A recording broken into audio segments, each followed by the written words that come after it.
જે પરિવારના જે પરંપરા જે છે એ પરંપરા તમારું જે જીવનમાં જે પાત્ર આવે છે પરણીને એ અલગ કલ્ચરનું છે, તમારું કલ્ચર જુદું છે. તો એ કલ્ચરની સાથે એ પાત્રને સ્વીકારીને બંનેમાં સંતુલન જાળવી રાખે એ સાચો પુરુષ છે.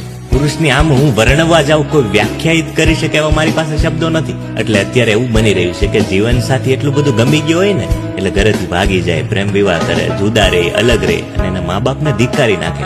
તો હું તો એમ કહું છું કે તમારા મર્દાનગી જ નથી. કારણ કે એ 9 મહિના માએ કેમ કાઢ્યા, એ બંનેને પિતાએ કઈ રીતે જોયા ને કઈ રીતે સાચવા છે, એની દેખરેખ કઈ રીતે કરી, તમને જે આ ભગાડવા લાયક બનાવ્યા ત્યાં સુધીનું બાપને ખાલી પૂજન કે એનું સમર્પણ કેટલું છે. અને એ બેયને તમે પડતા મૂકીને તમે ભાગી જાઓ છો તો તમે મરદ કહેવાને લાયક નથી, તમે એક પુરુષ કહેવાને લાયક નથી.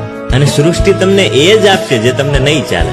પાછળથી સ્વીકારવું પડે એની કરતા તમે આદત પાડો, એ નહીંથી ચાલતું એની આદત પાડો. ભગવાન તો તમને એવો જ રોલ આપશે ને જે અઘરો છે. અઘરો છે.